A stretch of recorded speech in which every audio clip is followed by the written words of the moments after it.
I know there's not a question mark at the end of your title, your band name, but it really feels like there should be, and I'm starting to get concerned.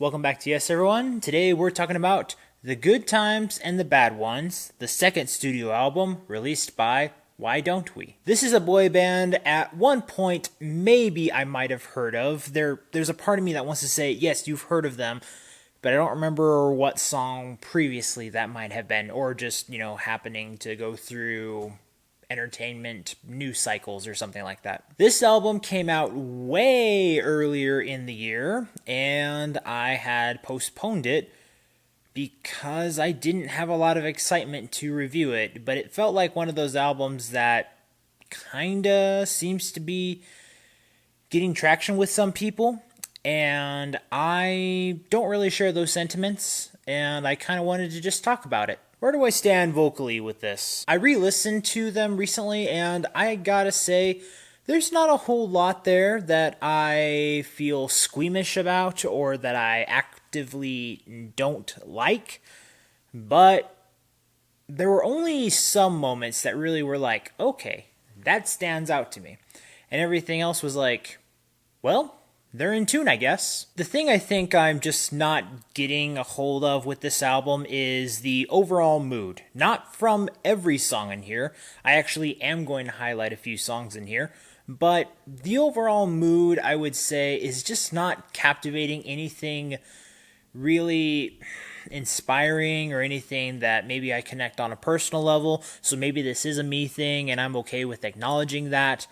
But I just don't see a lot of things in here where I'm just like, yeah, that release was worthwhile, and here are all the reasons why that is. I don't feel that way. And there is a part of it where it just seems like maybe it's only for part of the song, whereas some songs maybe it is okay for the chorus, but not necessarily the verses. This isn't the first album where I've mentioned something like that, but in this album I could see myself leaning that way for a multitude of songs. And then the production, just overall, I just don't really feel like I got into it. It definitely doesn't have like those super bubblegum poppy kind of vibes, and that is okay. You don't have to have that for a boy band. You can mellow it out. You can do something more depressing if the subject matter dictates it so.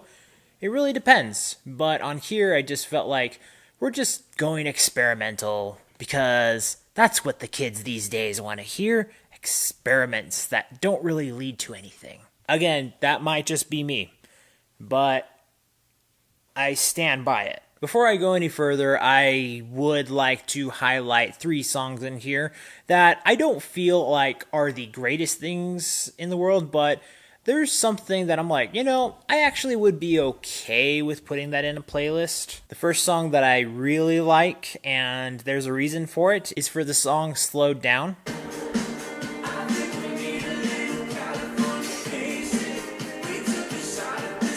Now, as some of you music heads out there can probably tell, they sample the song 1979 from the band Smashing Pumpkins. And the little poppy twists that they take on it, I actually thought were kind of innovative. And so that's why I'm kind of inviting this song to be like, all right, I can hold you here.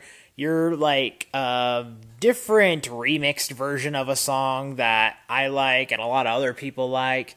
And I'm going to be okay with this. The next song would be Gray.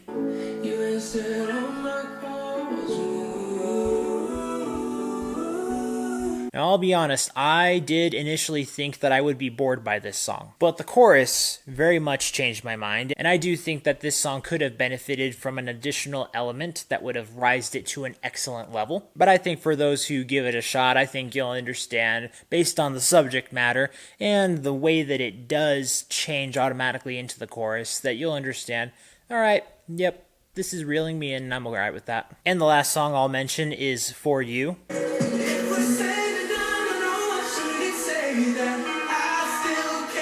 This is kind of mellow pop Not a ballad, don't mistake that. Just kind of pop music with some cool twists and turns to it that just engages me enough to the point where I'm just like, all right, I'll give you credit. That was interesting. Also, I almost forgot, Skrillex is the producer in here. That probably explains a lot. But alas, the other 7 songs in here, if you're not counting the deluxe version, which I did not review, not really something that I just felt like worked. And I don't really have a specific word. I don't want to say pretentious. I don't want to see necessarily bad. I think this is just one of those things where I personally am not caring for it all that much. I'm sure that there's plenty of others who can find redeeming qualities from a different perspective, looking through a different kind of kaleidoscope of some kind in their musical taste. I don't know. But for me, I get something out of these 3 songs. Everything else I think is just kind of an experiment to see if a boy band can go in particular directions. And for me, it just doesn't land. And after having said that, with the following grades listed right here for the traditional categories, how would I recommend this album?